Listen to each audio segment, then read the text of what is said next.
Selamat datang pada para peserta perwakilan lembaga dan seluruh pengisi acara yang sudah hadir. Di sini ada Mbak Hera Dianti dari Michael Class, ada Bang Safka dari Labtech Indi, dan ya teman-teman peserta yang sudah hadir.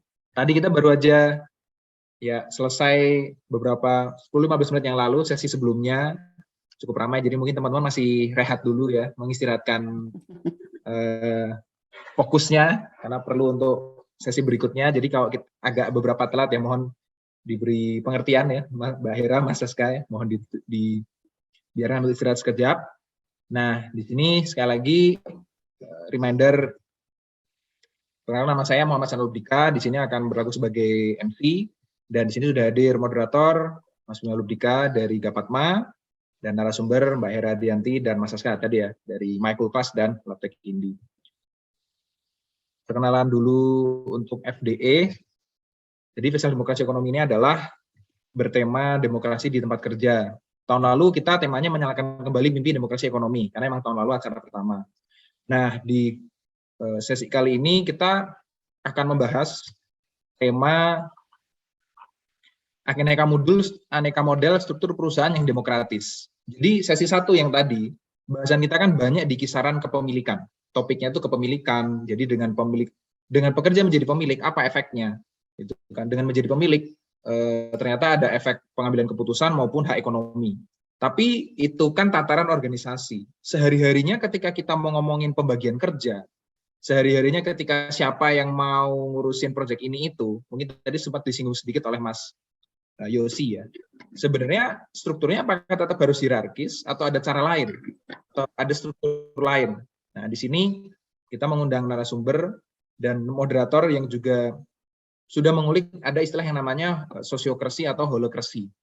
Ini mungkin sambil nunggu yang lain, kalau teman-teman mau googling ya, sosiokrasi sama holokrasi, HOLATRACY gitu ya. Nah, di sini kita FDE sudah berlangsung 2 hari dan masih full online. Dan mau berterima kasih kepada berbagai macam organisasi yang sudah mendukung acara ini, terutama ada platform Koperasi Digital Kodi, ASEAN Solidarity Economic Council, ASEC Indonesia, dan Yayasan Proklamator Bung Hatta yang sudah mendukung acara ini. Nah, sebelum masuk ke acaranya, reminder pesan-pesan sponsor.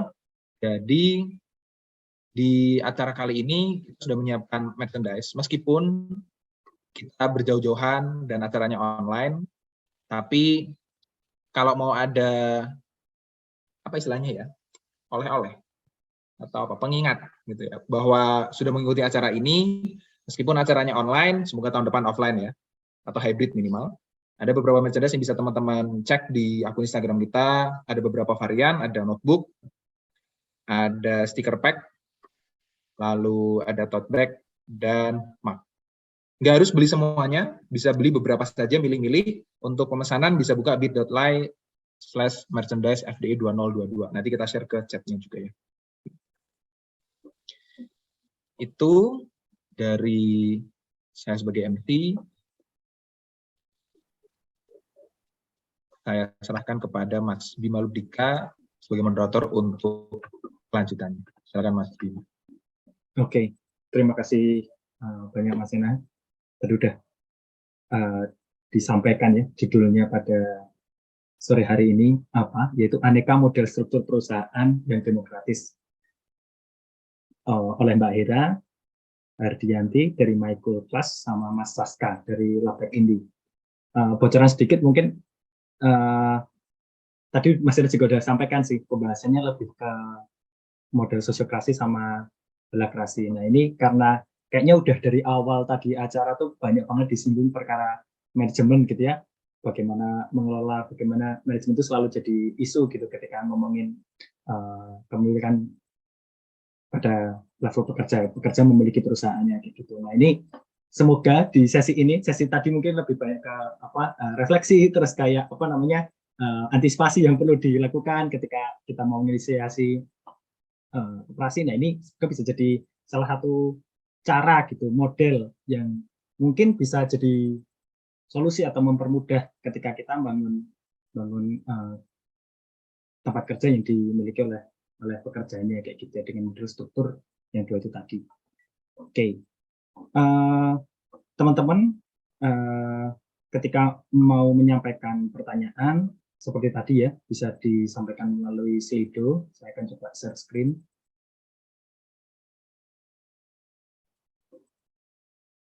Ya, jadi bisa langsung ketika teman-teman ada pertanyaan, langsung saja ketik di sini misalnya,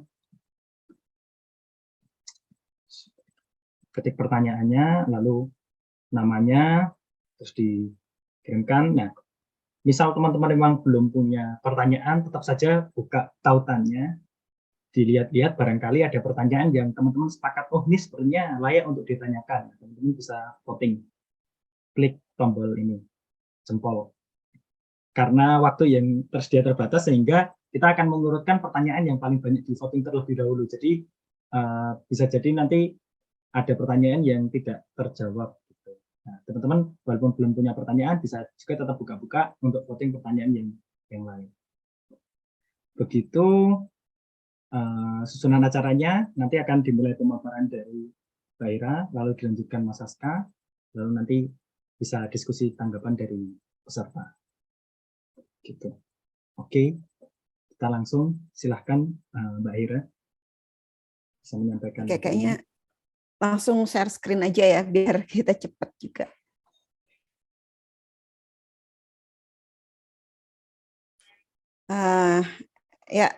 Teman-teman, saya tadi sangat tergelitik dengan diskusi kita dengan Mas Yosi. Jadi ada beberapa slide yang lainnya, oh ini kayaknya saya perlu sampaikan, karena kalau nggak disampaikan saya lupa gitu kalau nggak di slide. Walaupun Rocky Gerung bilang orang pakai PowerPoint itu nggak punya power dan nggak punya poin gitu, tapi mungkin itu masih di situ saya. Oke, saya kasih judul alternatif tata kelola organisasi yang lebih demokratis. Jadi latar belakangnya ya, sama berpengalaman bergaul dengan teman-teman di koperasi, menjadi anggota koperasi, menjadi pengurus koperasi, menjadi aktivis koperasi.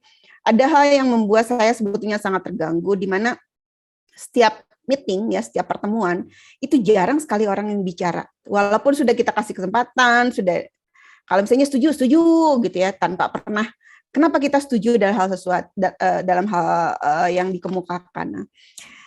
Tiba-tiba tahun 2019 saya nemu ini sosiokrasi, tapi saya waktu itu belum begitu ngeh gitu ya. Sampai akhirnya saya ketemu Mas Saska 2 tahun lalu, 2021 ya, 2020. Bicara tentang holokrasi, saya cari-cari, akhirnya nemu ini ya, sosiokrasi. Oke. Dimulai dengan apa itu sosiokrasi, kemudian prakteknya seperti apa, dan tentu saja setiap sistem itu pasti punya keunggulan dan kelemahan, dan nanti kita lihat apa sih keunggulannya dan apa kelemahan sosiokrasi. Kemudian ada contoh-contoh koperasi dengan tata kelola sosiokratik ya, sosiokrasi. Kemudian model struktur di My Cool Class Cooperative UK yang saya sekarang tengah tengah bayi yang tengah saya besarkan gitu. Setelah itu penutup. Jadi intinya begini, bahwa setiap kali dalam organisasi itu pada umumnya kita hierarki gitu, soal hierarki. Koperasi dalam bentuk apapun, akhirnya saya menemukan bahwa pada ujung-ujungnya dia jadi hierarki, pengurus itu jadi hierarki. Kemudian karena dia hierarki itu betul-betul save time ya, jadi karena hierarki kan dia perintah gitu ya. Kemudian ada satu lagi model yang egalitarian ya, model-model perkumpulan begitulah ya, dan dia lebih inklusif, siapapun bisa masuk ke situ. Kemudian tidak terbatas ada hubungan hierarki, dia tidak tahu posisinya apa gitu ya, kemudian dia masuk ke situ. Nah, sosiokrasi ini menyatukan dua ini, dia sedikit agak hierarki gitu ya, kemudian dia juga egalitarian, makanya dia lebih inklusif dan waktunya. Kemudian sosiokrasi juga katanya dia sebagai governance system. Jadi saya semua pakai bahasa Inggris karena lebih gitu.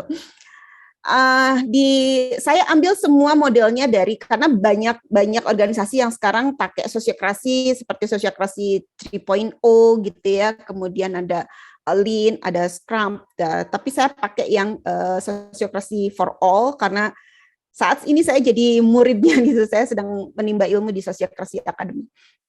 Nah, sosiokrasi itu orang bilang dia dynamic self governance. Jadi atau bagaimana sebuah sebuah organisasi dia punya beberapa circle, beberapa sub circles yang dia memanage dirinya sendiri gitu. Walaupun secara tidak langsung tidak ada secara langsung berhubungan dengan general circle-nya. Oke, kemudian ini bisa juga disebut peer governance system ya. Jadi dan kuncinya itu based on consent. Jadi apapun yang diputuskan itu harus ada dasarnya, kemudian dia harus konsen semua orang. Nah, circle ini biasanya grup 4 sampai 8 orang, mereka bekerja sama ya. Kemudian setiap grup itu dia punya purpose, punya aim, punya tujuan. Kemudian ada authorities di situ. Makanya nanti ada beberapa peran yang ada di circle itu. Kemudian di setiap circle dia itu saling terhubung. Nah, terhubung untuk apa? Untuk menjaga informasi. Jadi nanti ada informasi ke bawah dan informasi ke atas itu orangnya berbeda. Orang yang berbeda. Maka di sana nanti ada 4 peran yang harus diambil oleh setiap circle. Dan itu pun diputuskan secara konsen ya. Kita tidak sebut demokratis tapi kita sebut dengan konsen. Begitu juga dengan decision atau pengambilan keputusan itu harus ada konsen. Konsen itu semacam persetujuan gitu ya. Tapi persetujuan ini dia punya dasar, punya alasan. Kemudian semua itu semua dari circle-circle itu kita selalu ada feedback. Nah, feedback inilah yang akan nanti menjadi improving dari setiap keputusan-keputusan yang kita ambil, yang organisasi ambil. Ini bentuk secara secara animasinya gitu ya. Di sini ada circle besar, ada general circle, kemudian ada mission. Nah, ini berbeda kalau dalam biasanya ada di situ ada general circle itu biasanya lebih umum, kemudian mereka hanya membicarakan hal-hal yang bersifat strategis. Kemudian yang mission circle itu dia bersifat operasional. Makanya nanti ada 2 hal dalam sosiokrasi itu selalu berbicara soal policy meeting dengan operational meeting. Jadi selalu dari 2 hal itu. Oke, kemudian saya ingin cepat. Nah, sosiokrasi ya, ini yang saya akhirnya belajar bahwa di sosiokrasi itu semua keputusan-keputusan itu nyaris tidak ada orang yang keberatan gitu ya. Tapi nanti bagaimana jika ada orang yang keberatan gitu. Kemudian diukur ya dengan orang-orang yang ada di circle-circle yang paling terhubung itu mereka juga harus konsen juga. Jadi bukan hanya kalau di general circle tapi di kecilnya dia nggak konsen, itu si delegasi ini dia akan menyampaikan bahwa di circle-nya itu nggak firm gitu. Dan itu harus terus dilakukan, makanya ada feedback, di lead, kemudian dilakukan, kemudian dia juga diukur. Jadi ada ukuran-ukuran bagaimana sebuah keputusan itu dia efektif tidak berlaku dalam circle-nya, dalam lingkungannya. Nah, ini yang mungkin menjadi concern saya, karena setiap meeting, setiap apa yang kita lakukan di organisasi apapun itu, baik itu di koperasi, di NGO, itu kita kelihatannya hanya meeting itu tidak pernah ada jadi suka tidak fokus gitu ya. Makanya hal yang pertama dilakukan adalah kita harus mengerti. Jadi semua orang dalam meeting itu, dalam rapat itu semua orang harus mengerti.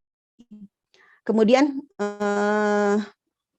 ketika sudah mengerti itu ada eksplorasi. Jadi eksplorasi isu. Jadi kalau kita misalnya dapat report, dapat masalah gitu ya, kita harus mengerti bahwa setiap orang yang ada di sana, karena disebutnya exploring isu, semua orang ada di sana itu harus berbicara. Walaupun misalnya kalau dalam tataran kita, karena banyak orang yang lebih suka ngomong, akhirnya jadi panjang. Nah, bagaimana cara si fasilitator nanti di dalam circle untuk bisa mengatasi itu. Nah, setelah mereka mengerti, kemudian mengeksplor isu, baru mereka melakukan keputusan, memutuskan sesuatu. Nah, tujuan dari ini adalah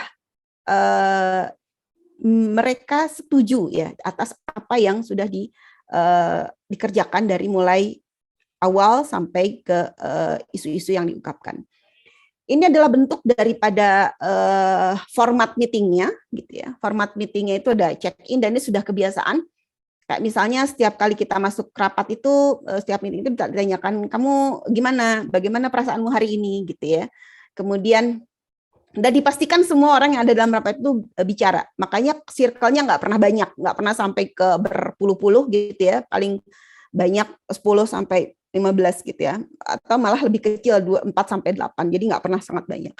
Kemudian ada yang disebut dengan admin. Jadi sebelum rapat itu kita harus kehadiran orang-orang yang kita undang itu dipastikan kehadirannya ada. Kemudian durasinya berapa lama disepakati. Kemudian minute itu adalah catatan dari rapat yang lalu, itu juga harus dibicarakan. Kemudian ada informasi yang harus disampaikan kepada para peserta rapat, dan akhirnya rapat selanjutnya apa. Jadi dari awal itu sudah dipastikan bahwa siapa yang hadir, waktunya berapa lama, kemudian keputusan yang kemarin ngerti enggak gitu ya.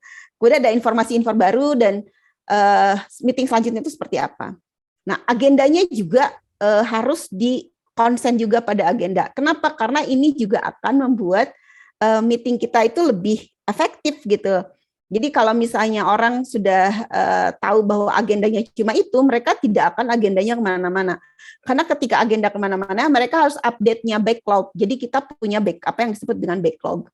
Backlog itu semacam to-do list yang harus dibicarakan dalam meeting. Jadi ada beberapa. Nah, di backlog inilah biasanya ada prioritas mana yang harus dilakukan terlebih dahulu. Makanya consent to agenda di meeting itu sangat penting. Nah, setelah itu ada closing round. Closing round ini memastikan bahwa semua orang itu didengar gitu ya. Jadi istilahnya gini, ketika orang keluar dari ruang meeting itu harus sama ketika dia masuk ke ruang meeting. Jangan sampai ketika keluar dari ruang meeting itu ada orang yang merasa tidak dianggap gitu, ada yang merasa bahwa dia tidak puas gitu. Jadi semua itu harus dijalankan. Itu yang menariknya. Nah, ini adalah semacam cheating sheet ya buat kita yang mau melaksanakan itu. Ya, tadi saya sebut tadi ada policy meeting sama operational meeting. Jadi dua-duanya ini di circle yang berbeda dilakukannya.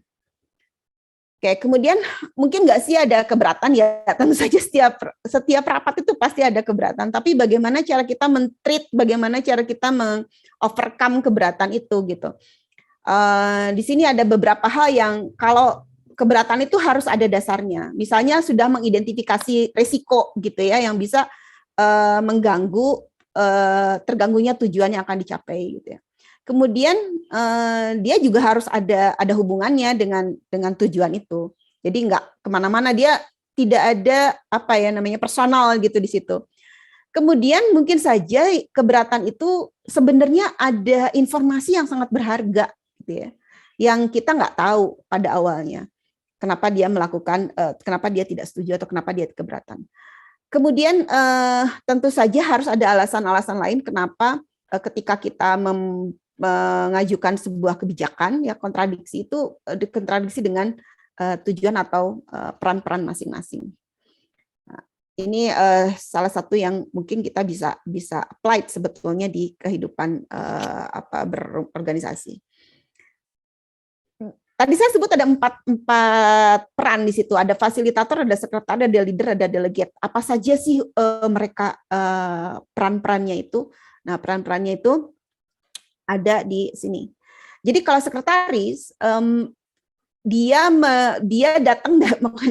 bertanggung jawab atas apa yang sudah dilakukan di yang lalu gitu. Misalnya dari mulai apakah ada kebijakan yang kita ubah gitu ya, kebijakan organisasi, kemudian apakah peran juga misalnya berubah misalnya tahu pada meeting ini ganti deh leadernya atau fasilitatornya. Nah, itu yang dilakukan oleh sekretaris. Jadi dia kayak bookkeeping gitu, kayak take notes gitu ya. Jadi dia yang selalu membuat archive untuk pada waktu itu, meeting waktu itu. Kemudian fasilitator, dia itu yang membuat atau dia itu yang mempunyai peran pada meeting hari itu. Jadi bagaimana agendanya, bagaimana rencananya, terus kemudian apakah kita juga memastikan yang admin itu, memastikan pesertanya, memastikan agendanya, memastikan minutnya juga sudah nyampe, kemudian waktunya dan lain sebagainya. Nah, apa bedanya dengan leader? Karena kadang-kadang kita di kelompok itu dia jadi leader atau jadi fasilitator gitu. Kalau orang nggak ngerti akhirnya jadi bertukar tempat karena dia merasa leader, kemudian dia memfasilitasi. Padahal tugas dia itu adalah ke depan, apa yang harus dilakukan, apa yang perlu diselesaikan. Seperti misalnya ada permintaan baru dari sub circle-nya ya, kemudian atau dari luar gitu ya, atau menentukan prioritas baru. Nah, itu yang dilakukan oleh leader. Kalau misalnya kita mengerti semua ini, nggak akan lagi ada offset gitu antara fasilitator dan leaders. Kemudian satu lagi delegasi. Delegasi itu dia yang menyampaikan informasi dari bawah ke atas, dari circle A ke circle B. Jadi misalnya dari circle operation ke circle general.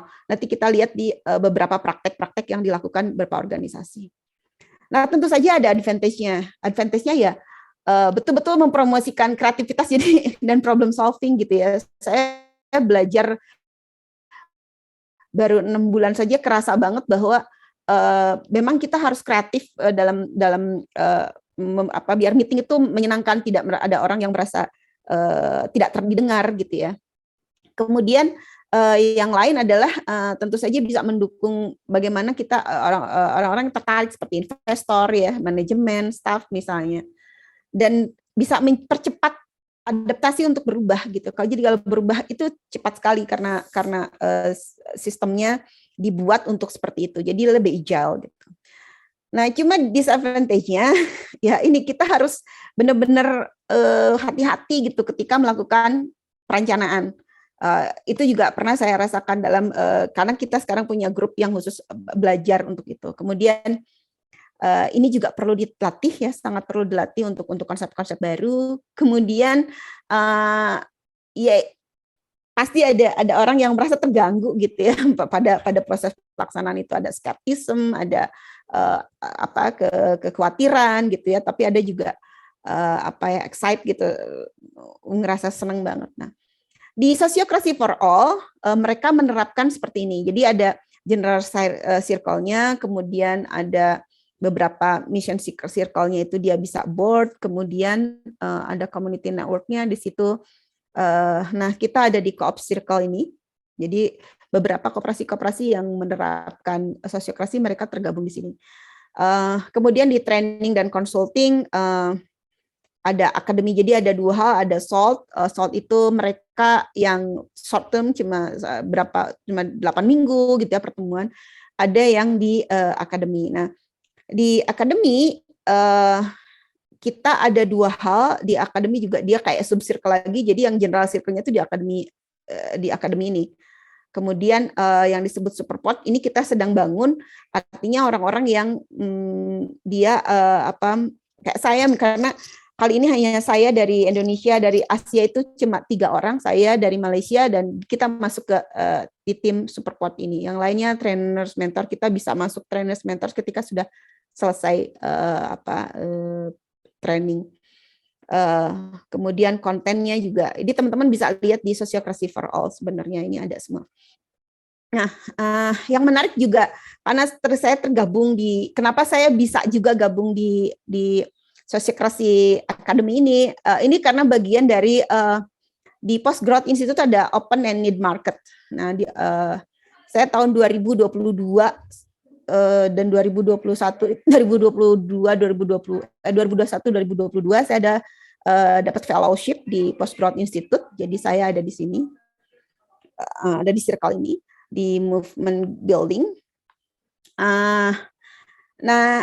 Saya dapat open market dan ada yang menawarkan untuk ikut project ini di Sociocracy for All, Sociocracy Academy. Jadi dapat beasiswa dari situ, akhirnya bisa belajar. Jadi ini salah satu outcome yang saya dapatkan di Post Growth Institute. Mereka memperlakukan. Jadi kalau misalnya kami sekarang masih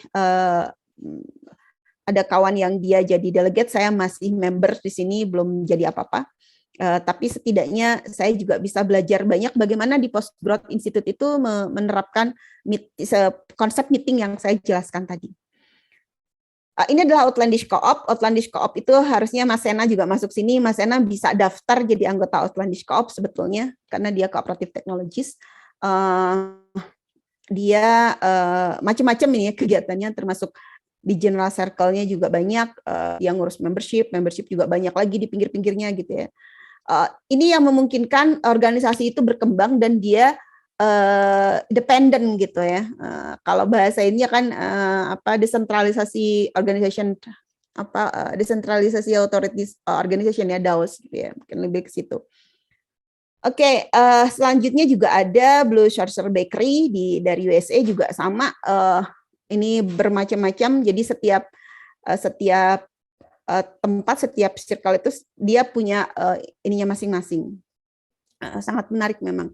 Nah, ini beberapa yang sudah mengaplikasikan Equal Care, Outlandish, Unicorn gitu ya. Dan setelah dikaji semua, ini rata-rata memang worker co-op. Gitu ya. Rata-rata berangkat dari koperasi pekerja ternyata gitu ya. Atau selanjutnya ada yang menjadi koperasi multi stakeholder atau hybrid. Saya akan sedikit bicara soal MyCoolClass. MyCoolClass ini dia platform co-op. Ya, makanya kita sebut dengan teacher kooperatif, platform co-op.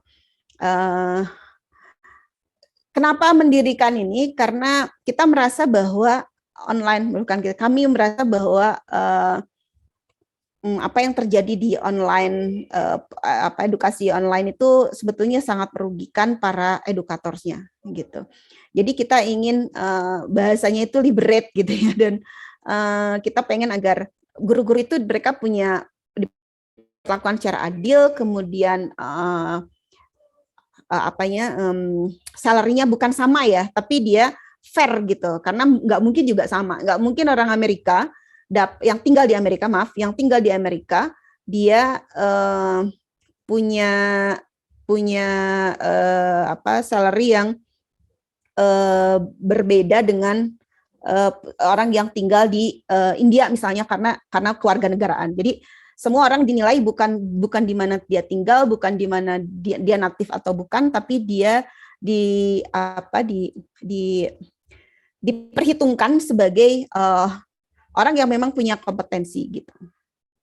Nah, platform yang biasanya dimiliki oleh venture capital itu tentu saja banyak sangat eksploitatif gitu. Jadi mereka itu bisa sampai 50-60%, paling murah itu 30% paling murah gitu ya.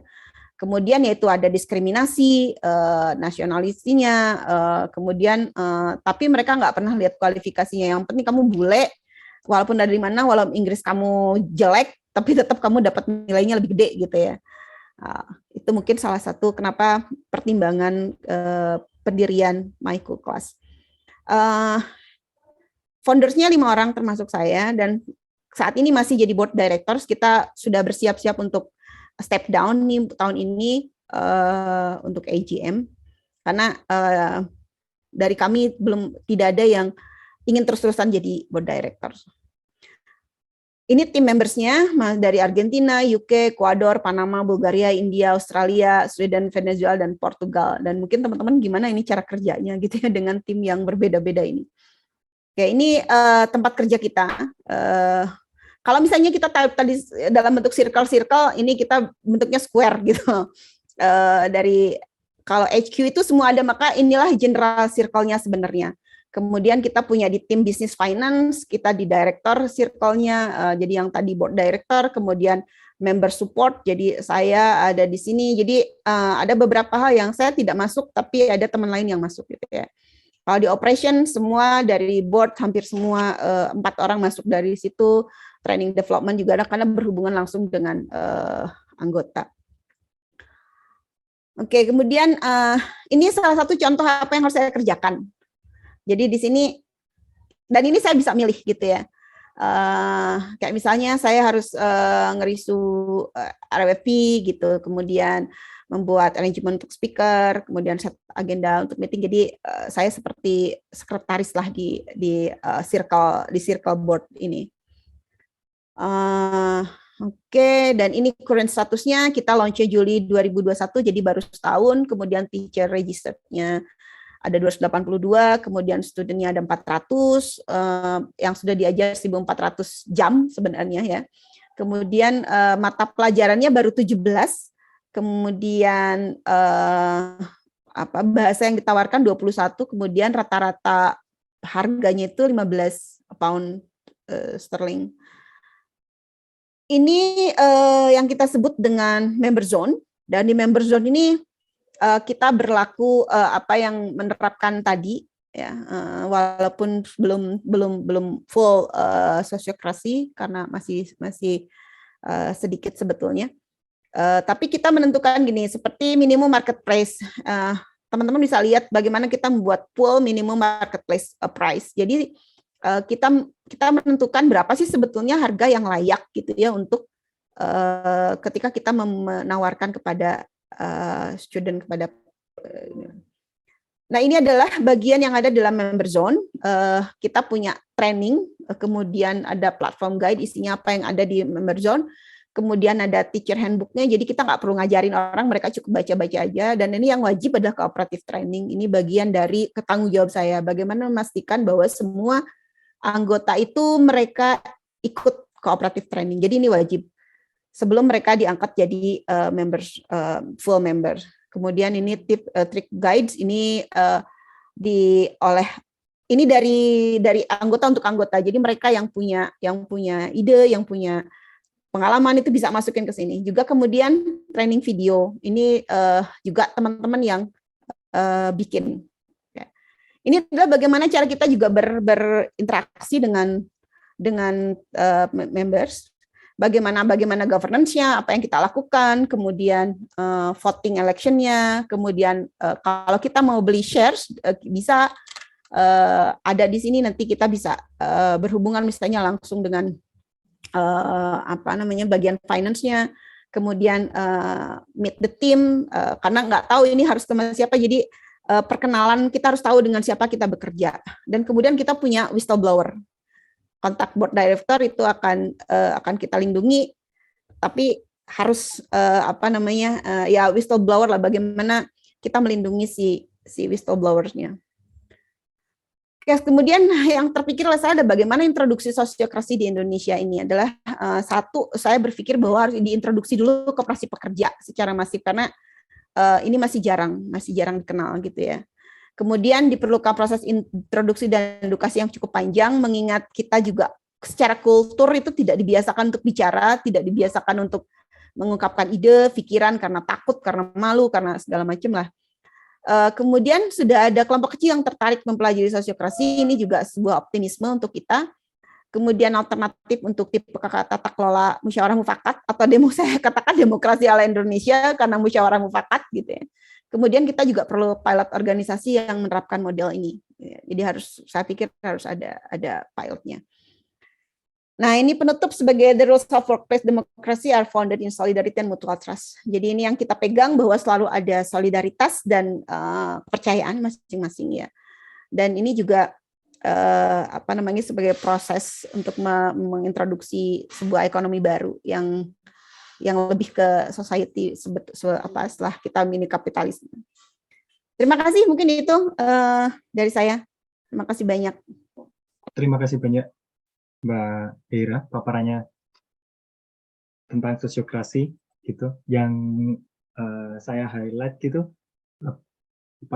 bentuknya yang langsung kelihatan beda gitu ya, dari banyaknya model struktur organisasi, biasanya piramid gitu, terus itu modelnya jadi lingkaran yang saling terhubung gitu. Itu yang paling kelihatan bedanya gitu ya, kayak jadi mungkin kan misalnya bentuknya terorganisir di kelompok-kelompok kecil, cuman mempengaruhi keputusan yang lebih besar gitu ya. Oke.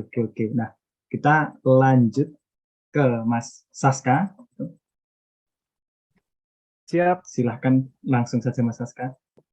Langsung ya, Mas Bima, terima kasih. Selamat sore semuanya, salam kenal. Mbak Hera, terima kasih. Tadi ceritanya saya langsung banyak mikir, karena yang diceritain itu banyak banget yang beririsan dengan yang ada juga di Holacracy ini. Jadi mungkin semoga cerita dari saya bisa melengkapi narasinya dan bisa jadi bahan diskusi yang menarik sama teman-teman semua ya.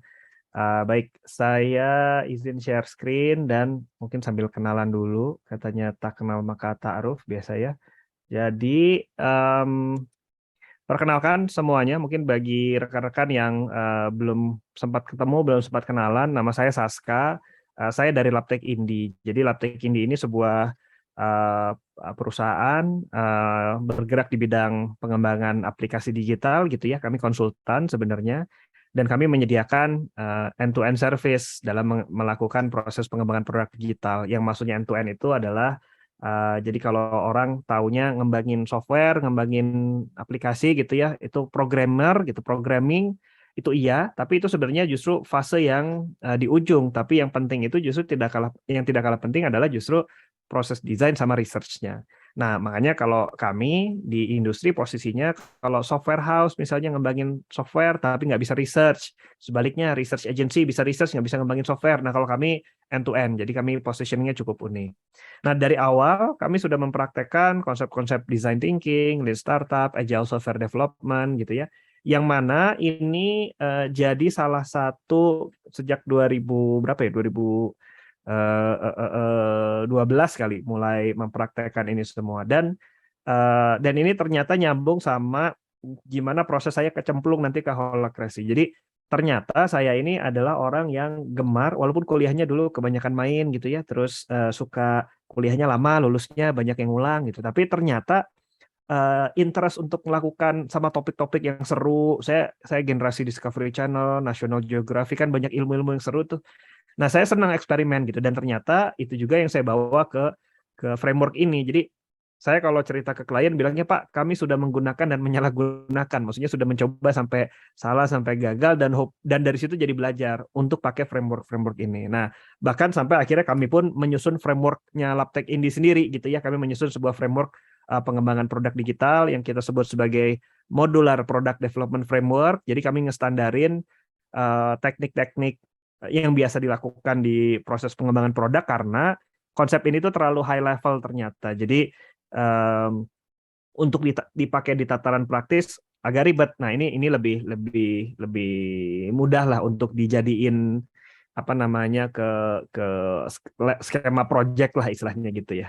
Nah, jadi ini background singkat tentang Labtech Indinya dan yang tadi saya cerita nyambungnya dengan pengalaman saya di holacracy adalah holacracy adalah sebuah operating system gitu kali ya yang saya gunakan dan saya terapkan di Labtech Indi sejak 2017 dan saya pun menggunakannya sama kayak pendekatan tadi yang design thinking yaitu menggunakan dan menyalahgunakan. Jadi saya ternyata suka dengan konsep-konsep yang baru, saya suka membaca, suka membayangkan, berhayal, wah ini bisa solve problem yang saya rasakan sekarang nih. Kalau tadi misalnya di pengembangan produk, kalau ini di organisasi, saya dulu aktif di himpunan, di himpunan kemahasiswaan, di kemahasiswaan terpusat juga. Saya ngerasa kok nggak oke nih cara kita berorganisasi gitu ya. Nah, ternyata kegelisahan itu begitu saya lihat ada cara baru ya untuk membuat organisasi, mengatur organisasi. Saya kebetulan kecantolnya sama istilah holacracy duluan. Yang ternyata belakangan saya juga tahu bahwa pendiri holacracy ini, dia Brian Robertson, dia bikin buku dan dia menerapkan ini salah satunya sebenarnya inspired by sociocracy sebenarnya. Jadi banyak yang nanti akan beririsan antara sociocracy dengan holacracy. Tapi barangkali yang ditambahkan oleh Pak Brian ini adalah bagaimana background-nya dia yang seorang software engineer, pengembang aplikasi gitu ya. Itu kemudian dia kombinasikan sehingga dia semacam memodifikasi konsep-konsep sociocracy menjadi apa yang kemudian disebut sebagai holacracy. Nah, buku ini diterbitkan kayaknya tahun 2015 gitu ya dan 2014 dan sejak itu mulai diadopsi oleh juga beberapa karena kebetulan ini background-nya di software development, dunia IT, software kan pada tahun-tahun itu lagi seru-serunya lah di Silicon Valley gitu ya. Jadi banyak juga tuh para teknokrat, tapi yang aktivis juga karena biasanya yang kayak teman-teman nih yang hadir di sini, saya yakin in a way adalah orang-orang yang gelisah gitu ya, yang juga penasaran dengan hal-hal yang mungkin selama ini keseharian dalam organisasi kayaknya kita bisa do better deh, tapi gimana caranya? Nah, makanya penasaran datang ke sini nih. Makanya sama saya rasa yang terjadi di Silicon Valley waktu itu, banyak juga kemudian perusahaan-perusahaan yang mengadopsi konsep holacracy ini untuk organisasinya masing-masing. Salah satu yang terkenal kemudian adalah namanya Zappos. Zappos itu kayak e-commerce buat sepatu gitu ya, yang foundernya kemudian menerapkan holacracy, dan sejak itu holacracy mulai jadi keputus nggak ya tadi? Saya lagi pindah. Aman ya, masih aman ya. Oke. Ya jadi lalu jadi jadi semacam menarik perhatian publik juga, dan organisasi-organisasi startup lainnya akhirnya mulai ramai dibahas di Harvard Business Review gitu ya, ada yang bikin artikel, beberapa perusahaan bereksperimen, meskipun hype-nya pun kemudian muncul juga counternya, yang kemudian wah holacracy mah sama aja, nggak ada efeknya dan segala macam. Tapi ya itu standar lah ya, kalau ada hal ide baru pasti ada yang nge-counter, yang mana bagus karena jadinya makin mempertajam ini harusnya seperti apa gitu. Agak OOT sedikit kalau tentang konsep holacracy-nya. Holacracy ini dikembangkan secara open source. Jadi dasarnya holacracy itu sebenarnya kayak ada semacam, kalau di Indonesia mungkin ada undang-undang gitu ya dari pemerintah, misalnya undang-undang koperasi, undang-undang perusahaan terbatas misalnya gitu. Nah ini mirip juga, tapi sama mereka, sama pendirinya ini ditaruh di internet, ada sebuah platform namanya GitHub gitu ya. Jadi tiap orang tuh boleh mengkritisi baris-baris dari undang-undangnya holacracy lah istilahnya gitu. Nah, kalau ada orang yang mau mengadopsi holacracy, nanti mereka mirip sama kayak kita bikin koperasi, bikin PT di Indonesia gitu istilahnya. Kita perlu mengikuti undang-undang, nanti ke notaris. Tapi kalau ini mah nggak perlu ada notaris lah, ini komunitas digital gitu ya. Tapi dasarnya Anda boleh mengadopsi holacracy kalau Anda willing untuk mengadopsi si istilahnya anggaran dasarnya lah gitu ya, mengikuti pola dari si holacracy ini. Nanti aturan rumah tangganya silahkan diatur sendiri sesuai organisasi masing-masing. Dan di situ juga dalam holacracy diceritakan gimana caranya kita bisa mengatur tata kelola sendiri di tempat masing-masing. Nah itu cerita sedikit tentang bagaimana munculnya holacracy dan bentuknya atau secara high level seperti apa gitu. Nah kalau kemudian agak membandingkan, kalau kita coba buat perbandingan, holacracy ini sering dibandingkan dengan hierarki gitu ya, dan mirip sama tadi yang sociocracy juga, bentuknya circle, jadi kata kuncinya circle gitu. Nah holacracy itu sebenarnya bukan tanpa hierarki sebenarnya, karena secara netral hierarki itu ya sebenarnya ada tingkatan kan sebenarnya. Cuman kayaknya kalau di hierarki, traditional hierarki lah, itu kayak yang di kanan. Bentuknya itu ada absolute up dan absolute down gitu kali ya. Dan yang up itu hampir selalu pasti punya power lebih gitu, dan itu makin ke bawah makin berkurang wewenangnya, haknya dan seterusnya. Nah ini menurut saya natural terjadi di banyak organisasi, nggak usah organisasi modern lah, zaman dulu juga pasti gini, kesukuan gitu ya, pasti ada yang satu orang yang megang. Dan ini kayaknya agak nyambung sama buku yang lain yang mungkin nanti bisa kita singgung sedikit. Ada buku judulnya Reinventing Organizations, tentang gimana memang society manusia itu berorganisasi itu nggak baru 10 tahun, 100 tahun terakhir loh, dari ribuan tahun juga udah berorganisasi. Dan memang hierarki ini muncul natural di alam gitu. Nah, tapi filosofinya agak berbeda dengan yang filosofi holacracy salah satunya. Holacracy ini filosofinya lebih dekat ke yang namanya organisasi teal, warna teal gitu ya.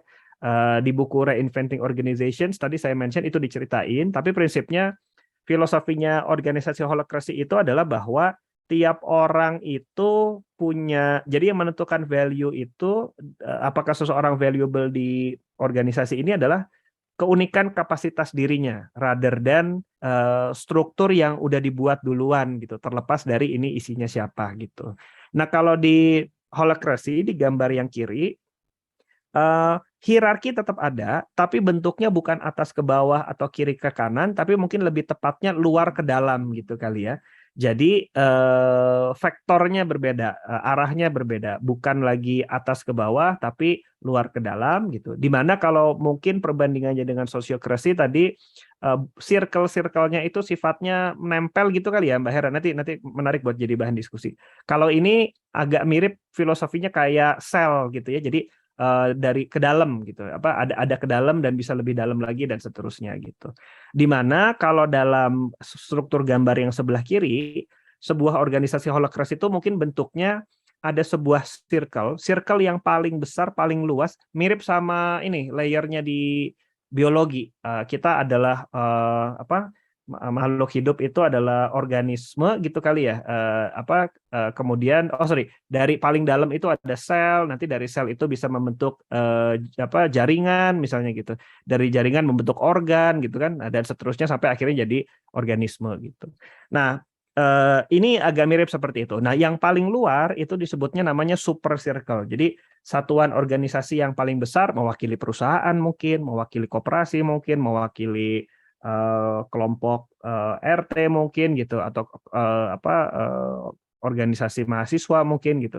Itu super circle. Nah, di dalamnya ada yang namanya sub circle yang biru muda gitu ya. Kalau sub circle ini intinya sebuah circle yang relatif terhadap yang di luarnya, yang supernya. Jadi super sama sub itu lebih ke menyatakan hubungan antara parent-nya dengan child-nya gitu, orang tuanya dengan anaknya. Jadi super circle dan sub circle. Nah, di dalam baik super circle atau sub circle, pokoknya di dalam sebuah circle, maka akan didefinisikan ada yang namanya role. Nah, role ini kayak jabatan sebenarnya kalau di organisasi. Nah, role ini kalau di holacracy salah satu yang mungkin terinspirasi dari software development, dia cukup rigid dalam mendefinisikan role itu harus ada apa aja, harus ada purpose-nya, nanti harus tertulis secara eksplisit, kayak bahasa pemrograman biasanya gitu. Harus jelas accountability-nya, harus dijelaskan pakai kalimat aktif dan seterusnya. Jadi nanti saya bisa kasih contoh, tapi kurang lebih bentuk organisasinya seperti ini dan satuan terkecilnya itu namanya role. Nah, role ini bisa ada di dalam circle besar atau circle yang lebih dalam lagi, tapi tiap role ini punya specific function, intinya gitu. Nah, ini secara struktur. Ini nanti mungkin kan file PDF-nya bisa di-share kali ya, Mas Bima ya. Jadi mungkin nanti ke teman-teman bisa dibaca lebih detail, tapi sebagian dari yang ada di sini tadi saya sudah sampaikan. Cuman menariknya salah satu yang di sini di-highlight juga adalah bahwa di holacracy ini katanya adalah organisasi yang nggak ada bosnya gitu ya, nggak ada manajer gitu. In a way iya, tapi bukan berarti tidak ada yang mengelola, tidak ada yang make decision, tapi lebih ke tidak kayak tradisional kalau kita di organisasi hierarki, bos kita itu kan biasanya punya absolute power terhadap kita gitu ya. Jadi kebijakan kita, performance kita itu dinilai dan diarahkan sama atasan kita gitu. Nah, kayaknya di organisasi biasa itu yang tradisional hierarki itu tidak ada mekanisme natural untuk si yang di bawah ini punya kewenangan terhadap yang di atasnya gitu. Nah, kalau di sini dalam organisasi holacracy tiap orang itu bahkan bisa punya lebih dari satu jabatan. Saya bisanya di satu organisasi di holacracy saya jadi manajernya circle A gitu ya. Saya memimpin Mbak Hera, maksudnya Mbak Hera jadi role filler di dalam circle saya. Tapi bisa jadi saya tuh sebenarnya juga anak buahnya Mbak Hera di circle yang B misalnya gitu. Nah, ini jadi sesuatu yang lebih dinamis. Setiap orang tuh bisa punya multiple role gitu, dan relationship-nya juga jadi lebih, menurut saya lebih humanis, lebih terbuka gitu ya, dan lebih responsif lah gitu dengan menyikapi dinamika berorganisasi gitu.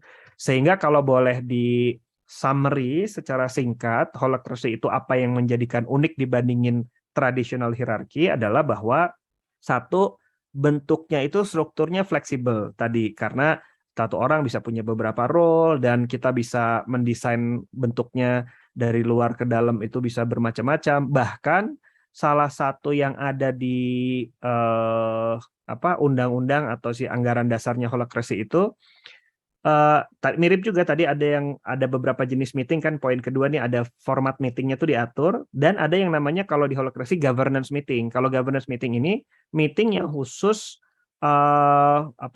mengevaluasi dan mengadres kebutuhan untuk mengubah struktur organisasinya. Jadi misalnya ternyata, wah kita kemarin punya strategi perusahaan kita jualan di Instagram, jadi kita bikin Instagram Manager gitu. Wah ternyata setelah kita jalan 3 bulan, wah udah nggak relevan lagi nih jualan di Instagram karena kalah sama TikTok. Ya udah deh Instagram kita tutup, kita bikin kegiatan di TikTok misalnya. Nah struktur yang tadinya ada jabatan Instagram itu bisa secara formal dihilangkan menggunakan mekanisme namanya governance meeting, dan kita bikin jabatan baru. Nah itu ada mekanismenya. Nah ini salah satu keseruan dari holacracy dibandingin kalau kita traditional organization biasa gitu ya. Kan kadang-kadang suka nggak jelas ya, maksudnya kapan struktur bisa dirubah? Ya itu nanti gimana manajemen. Nah itu kapan manajemen berubah? Mungkin nunggu RUPS, mungkin nunggu kapan, mungkin nggak dirubah-rubah bertahun-tahun kan gitu. Nah kalau di sini sangat fleksibel, bisa responsif gitu. Kedua, ada meeting format yang unik gitu ya. Sebenarnya mirip banget sama yang tadi ada di Sociocracy. Nanti saya juga bisa share isinya kayak apa. Bahkan saya bisa juga semacam demo di organisasi yang saya jalani seperti apa. Tapi ini cara meeting yang buat saya, yang sebelumnya tidak pakai holacracy, saya pikir dulu meeting sekedar kumpul, ketemu orang, terus rapat gitu ya. Tapi ternyata setelah belajar meeting di sini, rapat itu sering tidak ada manfaatnya, kayak begadang gitu ya, karena suka kemana-mana, suka nggak fokus, nggak ada agenda. Tadi kan Mbak Hera bilang agenda tuh penting buat ngatur segala macam. Jadi ternyata meeting itu ada tata kelolanya yang bisa membuat itu jadi efektif. Jadi bagi saya yang dulu aktif di organisasi kemahasiswaan, meeting itu sering sama dengan nongkrong. Makanya jadinya geraknya nggak jalan-jalan, banyaknya malah jadi semi curhat, bercanda-bercanda untuk sosialisasi, tapi jadinya kurang oke lah gitu.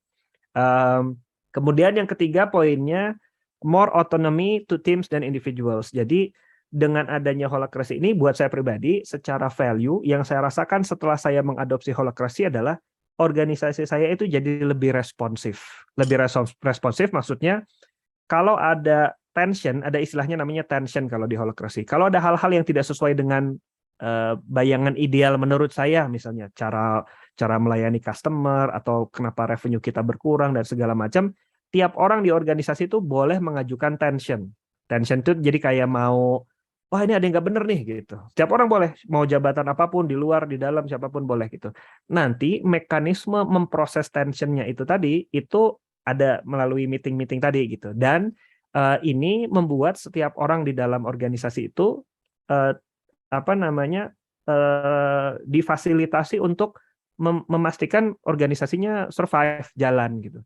Yang sering terjadi kalau hierarki, ada masalah lempar tanggung jawab kan gitu. Ini mah bukan urusan gua, bukan tupoksi saya mungkin kalau di yang lebih pemerintahan gitu ya. Itu urusan yang lain gitu. Kalau ini enggak gitu. Kita bisa mengadres terutama yang berurusan sama kepentingan kita sebagai yang pegang amanah. Tapi yang jelas ini sesuatu yang menurut saya powerful di holacracy jadinya. Nah, yang keempat memang tadi decision making prosesnya itu unik, tata kelolanya unik. Saya nggak tahu ini perbedaannya sedetail apa sama Sociocracy, tapi karena banyak irisannya menurut saya akan banyak yang serupa. Tapi yang mungkin saya bisa relate karena saya background-nya memang dari teknik IT gitu ya. Memang banyak banget filosofi atau bahkan proses-proses software development gitu yang diterjemahin ke dalam cara berorganisasi. Jadi ini kayak yang beda banget lah dari pengalaman saya sebelumnya berorganisasi biasa gitu tanda kutip. Nah, ini teorinya tentang holacracy. By the way, saya punya waktu berapa lama lagi, Mas Bima? Saya mau masuknya sekarang lebih ke case study. Jadi mungkin ini bisa lebih diatur nih cepat. Masih lanjut lagi nggak, Mas? Buat contoh. Oke, siap. Saya coba ini aja ya, sesingkat-singkatnya. Nah, ini sekarang saya mau cerita case study-nya. Kalau di Labtech Indi, holacracy itu kita ada sebuah software yang dibikin sama pendirinya holacracy juga, namanya Glassfrog. Jadi Glassfrog ini memang sebuah software Ada yang berbayar premiumnya, ada yang gratisnya juga. Jadi model bisnisnya freemium. Setiap orang yang mau mencoba menjalankan holacracy, menurut saya ada baiknya mempertimbangkan untuk mencoba pakai Glassfrog. Saya di company di Labtech Indi pakai holacracy itu udah iterasi ketiga, kan tadi saya cerita. Saya menggunakan dan menyalahgunakan gitu ya. Dan iterasi ketiga ini sekarang yang ketiga ini udah jalan beberapa tahun. Yang beda dari iterasi 1 2 3 adalah gimana saya organisasi kami Labtech ini menggunakan holacracy-nya. Yang pertama banget, kita nggak pakai meeting spesialnya nggak dipakai, terus nggak pakai software gitu ya. Pokoknya cuman yang tadinya strukturnya hierarki diubah jadi bulat-bulat gitu. Tapi sebenarnya secara teknis keberjalanan sama aja gitu. Nah itu dalam beberapa bulan kita nyobain langsung menyadari, kok ini kagak ada manfaatnya kita pindah jadi holacracy ya? Apa yang salah nih? Saya baca lagi bukunya, saya baca ulang. Oh ternyata ada key activity yang missing, yaitu soal si meeting-meetingnya tadi. Akhirnya saya mulai coba pakai Glassfrog. Nah, Glassfrog ini, lumayan, ternyata jadi terstruktur. Ada meetingnya, next action to do-nya, itu apa aja jadi makin jelas. Tapi yang menurut saya yang menarik dari yang kedua ini adalah, dulu organisasi saya karena saya foundernya, 15 orang itu tiba-tiba setuju aja saya suruh pakai holacracy kan gitu. Jadi semua langsung oke, kita pakai holacracy gitu. Tapi ternyata yang saya sadari bahwa holacracy ini, atau mungkin sociocracy, nanti Mbak Hera bisa cerita, menurut saya ideal untuk organisasi yang memang anggota yang di dalamnya itu punya sense of responsibility yang di titik tertentu lah gitu. Jadi ternyata ada memang orang-orang yang tidak siap untuk memegang amanah, kan holacracy ini salah satu jenis namanya self management. Jadi manajemennya itu tidak ngikutin, pokoknya harus disuruh dulu gitu. Tapi memang tiap orang bisa ada ambil inisiatif. Ternyata nggak semua orang bisa ngambil inisiatif. Tidak semua orang peka dengan apa yang di sekelilingnya, atau bahkan tidak semua orang yang peka tahu apa yang kurang baik, tapi mereka punya keberanian atau punya keinginan untuk raise tension tadi gitu ya, menyampaikan ada yang tidak ideal. Nah ternyata itu jadi berpengaruh sama organisasinya. Jadi begitu iterasi kedua saya praktekkan, saya strukturnya udah flat gitu ya, udah nggak ada bos yang powernya mutlak. Tapi karena nggak semuanya sudah siap, jatuhnya saya yang jadi harus gurita kemana-mana. Wah di circle ini saya harus ikut bantu make decision. Jadi belum ada yang berani make decision beneran gitu. Jadi dan itu capek, dan itu makan waktu itu mungkin sampai setahunan lebih kali itu proses itu. Dan kemudian mengakibatkan waktu itu Labtech ini bahkan hampir bubar. Jadi waktu itu sampai di tahun 2018 chaos gitu ya. Terus kita hampir bubar, tapi alhamdulillah jalan takdirnya, qadarnya Allah, dikasih jalan restart lagi. Nah di restartnya ini kita lay off beberapa orang, dari 20-an orang jadi cuman berlima. Tapi alhamdulillahnya yang berlima itu kita punya kesempatan buat restart, refresh dengan tim yang lebih kecil. Kompleksitas organisasinya juga jadi lebih sedikit, jadinya kita bisa ngejalanin iterasi cara pakai holacracy-nya jadi lebih tertib, dan itu yang kemudian kita gunakan sampai sekarang. Nah ini secara teknis saya agak pindah, saya coba kasih lihat dulu softwarenya biar interaktif sedikit. Jadi si bentuk wait mana ya, oh ya. Bentuk softwarenya kayak gini. Ini saya share browser ya, pindah ke browser. Ya. Jadi softwarenya bentuknya kayak gini, di mana ini ada si struktur tadi saya cuplik dari sini, dan ini bisa secara visual. Ini adalah struktur organisasinya Labtech ini sekarang. Nah, di dalam struktur General Company Circle ini ada struktur manajemen gitu ya. Di mana di manajemen ini dia ada purpose-nya apa. Jadi setiap circle atau setiap role itu harus jelas ininya, template-nya ada nih, purpose-nya apa, domain-nya apa, strateginya apa, accountability-nya apa gitu ya. Lebih detail nanti dia bisa lebih spesifik. Role legal yang ada di dalam circle management. Purpose-nya adalah to prepare all company contract and legal compliance. Employee contract, client contract, talent contract, dan seterusnya. Accountability-nya apa aja? Preparing employee contract, preparing client contract, dan seterusnya. ini accountability ini harus detail dan bisa ditambahkan, dan ini menurut saya menghilangkan isu yang sering ada di organisasi soal ini siapa yang harusnya ngerjain, karena kadang-kadang waktu kita bikin organisasi itu nggak selalu semua yang terjadi di lapangan tuh kita udah siapin gitu ya, cara memprosesnya gitu. Apalagi organisasi pasti berkembang dari yang tadinya cuma bertiga, nanti udah rekrut karyawan 20, pasti kan harus ada ketenaga kerjaan segala macam, kan itu ada yang baru lagi yang tadinya nggak diantisipasi. Nah, dengan adanya accountability ini harusnya jadi jelas, oh itu tanggung jawab saya, dan kalau ternyata ini ada tanggung jawab yang belum teradres, masuk ke role mana, kita bisa bikin jabatan baru, yang penting kita make sure itu ke cover gitu.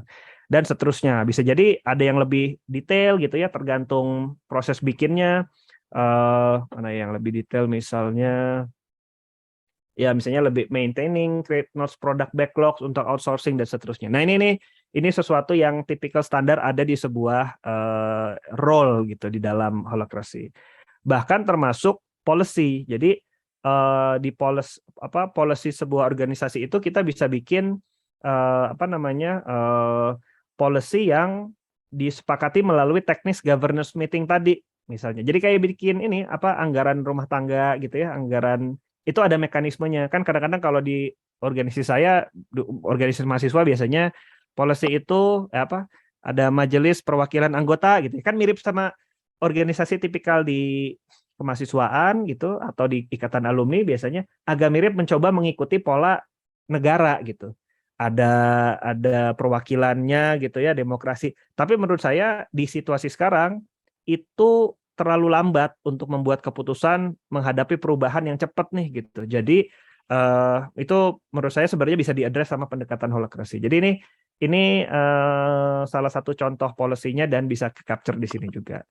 Nah ini contoh softwarenya seperti ini. Poin berikutnya di case study-nya Labtech Indi soal meeting tadi. Jadi meeting, dan ini sebenarnya masih bisa saya demoin juga. Meetingnya itu ada dua tadi, ada yang namanya tactical meeting sama governance meeting. Di holacracy juga dia punya panduannya gimana sebaiknya melakukan tactical. Mirip dengan tadi ada check-in-nya, ada update-nya, build agenda dan segala macam gitu ya. Nah, kalau tactical meeting ini untuk sifatnya yang operasional gitu kali ya. Kalau governance tadi yang mengubah struktur. Tactical ini dilakukannya secara berkala, either seminggu sekali, sebulan sekali, mungkin 2 minggu sekali, atau per musim tertentu gitu. Yang jelas ini untuk mengadres tension yang terkait tactical gitu, yang perlu ditindaklanjuti cepat. Kalau di holacracy, contohnya di Glassfrog-nya, di software-nya, cara pakainya gini. Jadi di setiap circle itu boleh akan ada kesempatan buat melakukan tactical meeting. Misalnya ini kita jalani di circle management atau di yang ya manajemen misalnya ya. Kita pilih kita mau meeting tactical. Nanti pas meeting tactical ini akan masuk ke halaman khusus gitu ya. Ini tiap orang udah dibagi, ini ada ada stepnya.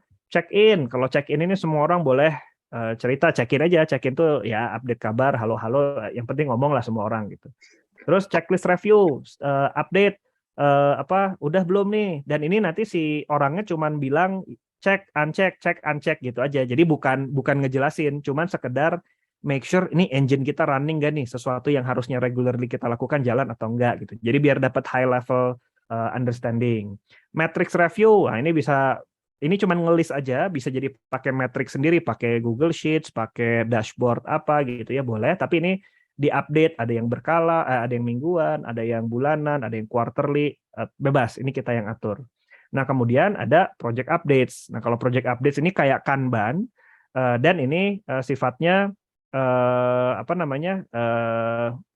kalau masih ada perubahan, bisa diupdate ceritanya apa.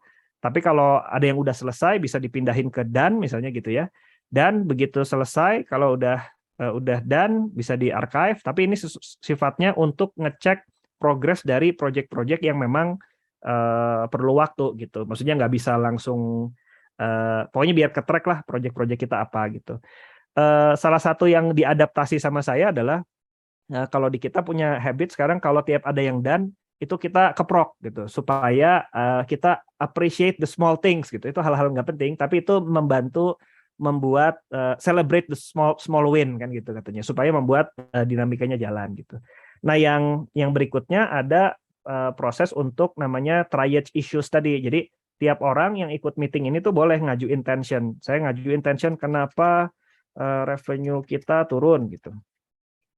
Atau ada yang mengadres isu misalnya tentang butuh role baru karena ada peluang bisnis baru misalnya gitu. Nah, ini bisa di list, ada beberapa. Nah, di tiap tension ini oleh kita bisa bahas. Jadi ada panduannya kan, tadi moderator, ada fasilitatornya. Ini apa nih tensionnya?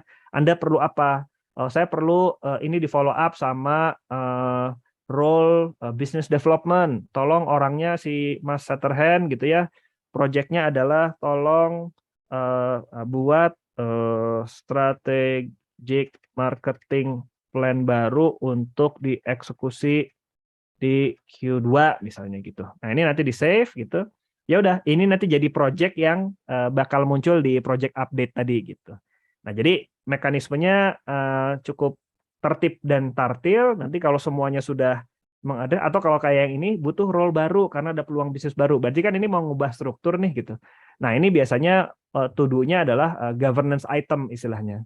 Ini perlu role strategic partnership misalnya. Nah, ini nanti di siapa nih yang akan menyusun ininya apa mengajukan di meeting governance. Oh, ini Mas Salman. Oke, di save. Ya udah. Nanti ini meeting outputnya kecatat. Kalau udah selesai meetingnya ada check out. Halo apa terima kasih refleksi meetingnya selesai. Begitu di close meeting, tapi ini enggak saya close meeting biar teman saya nanti enggak dapat email. Setelah di close meeting itu akan bakal dapat di email kita ininya next actionnya apa aja dan tercatat di sistemnya juga. Jadi ini salah satu contoh bagaimana si Glassfrog-nya bisa digunakan untuk meeting taktikal gitu. Nah, ini meetingnya. Governance ada mirip juga pakai di Glassfrog juga, cuman detailnya agak terlalu jelimet. Nanti bisa kita diskusikan aja. Nah, yang ketiga mungkin poinnya kalau di LabTech kami mengintegrasikan software Glassfrog dengan Slack gitu ya. Kalau tadi pakai apa Basecamp ya pakai Basecamp gitu. Ini mirip juga. Kalau Glassfrog cukup banyak integrasi dengan Slack. Salah satu yang sangat powerful buat kami gunakan adalah di Slack kami.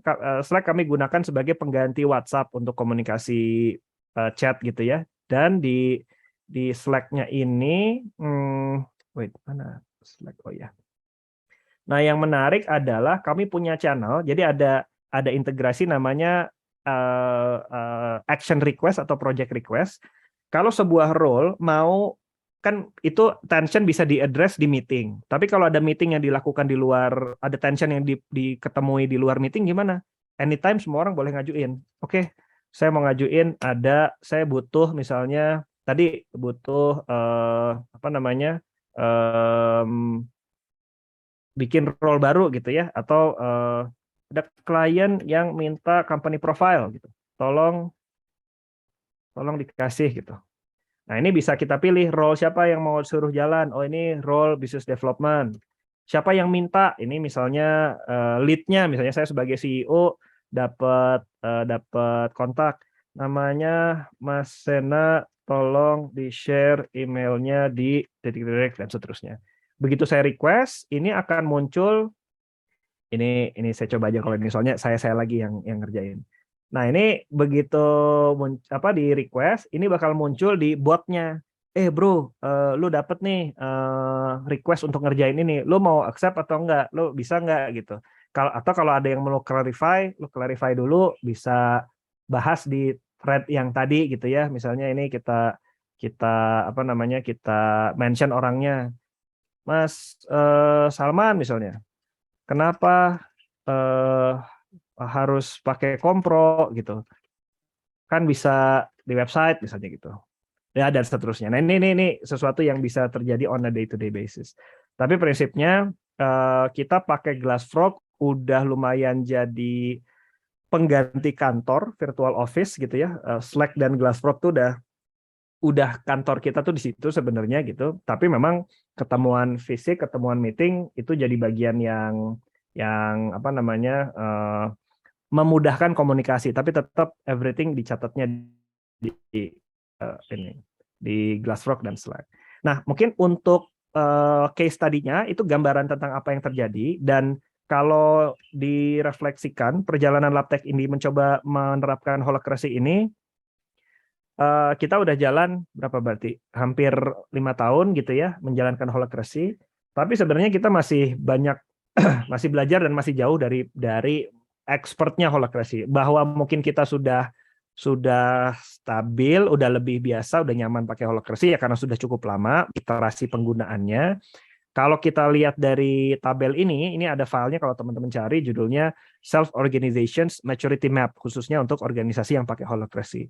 Saya rasa kalau saya mengakses, kayaknya kami pun baru nyampe di level 2 sebenarnya, karena ini ke bawahnya ada banyak lagi. Jadi bisa dinilai dari cara melakukan tactical meeting-nya, kayak gimana, dari cara melakukan governance meeting, dari cara mengadres tension, dari cara compensation, dan segala macam. Nah ini ada 4 level katanya. Level 1 itu might sabotage practice. Jadi yang saya di tahun pertama dan tahun kedua tuh kayaknya ini masih di sini banget gitu. Jadi udah klaim pakai holacracy juga, tapi nggak pakai tata kelolanya nggak benar. Jadinya ya kerasanya nggak ada manfaatnya gitu. Even tahun kedua udah pakai software juga karena mungkin bukan isu di tata kelolanya, tapi di leadership-nya. Jadi yang saya rasa chaos di iterasi kedua tuh bukan sistemnya, tapi saya sebagai leadernya juga yang belum siap mendelegasikan, belum siap menunjuk orang di tempat yang tepat, dan seterusnya. Jadi masih di level 1.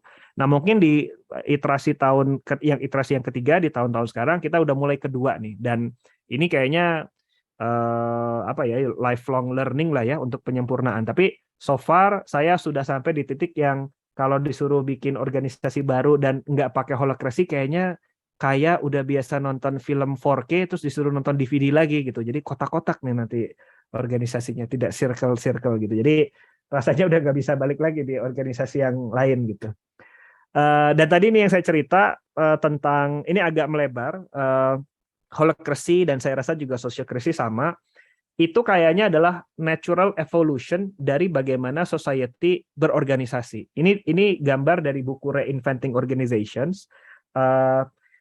Katanya organisasi manusia, society-nya itu awal evolve dari yang paling basic tuh yang tribal gitu ya, yang mungkin zaman manusia purba begini nih, dikendalikan oleh power, fear, chaos, ada authority satu orang gitu. Begitu kita masuk agrikultur, masuk ke yang kuning gitu ya, udah mulai ada struktur, militer gitu kan, pemerintahan ini stabil gitu. Yang orange ini adalah tipikal organisasi multinational company yang global gitu, udah kayak modern organizations, kayak mesin lah, ngelihat dirinya tuh kayak mesin yang efektif, efisien. Yang hijau ini saya rasa berkembang mungkin baru beberapa dekade terakhir, yaitu organisasi yang mulai, kalau bahasa semoga tidak peyoratifnya, adalah New Age, zaman-zaman muncul hippie. Jadi ketika pasca Perang Dunia Kedua mulai organisasi jadi modern itu, tapi ada yang merasa organisasi modern ini terlalu eksploitatif gitu. Jadi counter culture-nya adalah yuk kita bikin organisasi yang lebih fluid, organisasi kemanusiaan, organisasi NGO gitu ya. Tapi ada resikonya lagi kalau di bukunya Reinventing tadi diceritain, ternyata banyak yang niatnya pengen bisa lebih kayak family, lebih egaliter, tapi ternyata dalam operating system organisasinya masih mirip yang hierarki tadi. Jadi itu ada gap lah antara idealita dengan yang terjadi di lapangan. Nah makanya buku ini argue the next iteration of organization itu adalah katanya warnanya teal. Teal tuh kayak ini ya, hijau agak biru gitu ya, turquoise gitu. Yang mana di situ ada self management, ada wholeness. Orang tuh hadir bukan cuma sekedar karyawan, saya yang di rumah, saya yang di kantor, I am me, dan bukan lagi work life balance tapi work life integration lah gitu istilahnya kan. Terus decision making itu didistribusiin, dan ada istilah namanya anti fragile. Anti fragile itu kalau kita salah, kita gagal, kita hancur, kita come up stronger, dan itu difasilitasi secara organisasi. Kan kita manusia gitu kan katanya, apa, things that doesn't kill you makes you stronger kan gitu katanya. Nah itu iya, tapi ini di level organisasi. Jadi ini menurut saya jadi visi yang menginspirasi, dan saya rasa kalau kita ngelihat perkembangan teknologi, bagaimana informasi itu mudah di-share segala macam. Saya semuanya juga belajarnya dari internet gitu. Maksudnya saya rasa knowledge mah udah nggak lagi limited, dan saya berargumen bahwa harapan saya dikasih jalannya sama Yang Maha Kuasa di Indonesia 2045 itu nanti banyak masyarakat madani society itu memang bisa masuk ke organisasi yang til ini, dan holokrasi, sosiokrasi bisa jadi salah sekian dari operating system yang bakal jadi landasan si organisasi-organisasi itu. Jadi ini mungkin yang saya bisa share untuk kesempatan sekarang. Semoga bisa memancing diskusi. Thank you teman-teman. Monggo Mas Bima dikembalikan kepada moderator. Silahkan. Terima kasih banyak Mas Saska, Mbak Hira. Mungkin tanggapan aslinya, aku jujur pernah emang ngulik gitu, ya baik sosiokrasi nyoba masuk-masuk, holokrasi juga nyoba masuk-masuk. Bahkan mulai masuknya emang holokrasi duluan gitu terpaparnya.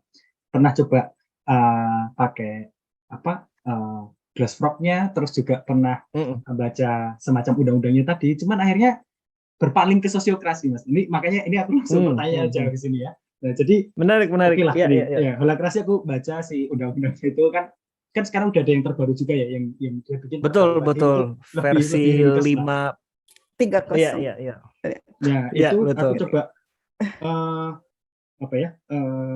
baca terus coba mengoperasikan si Glassfrog-nya. Aku merasa kayak wah kok strict banget dan lain sebagainya, kayak aku sulit untuk memahami ini terus kayak gimana, dan banyak istilah yang kayaknya ini spesifik holokrasi banget yang ciptakan, dan definisi aku masih kayak bingung ini. Terus korelasinya nanti apa ya, kan paling mudah tuh untuk belajar punya padanan ya, kayak misalnya kita padanannya biasanya di hierarki apa, terus di sini apa, nyari gitu kan, jadi kan oh ini mirip-mirip ini, mirip-mirip ini gitu.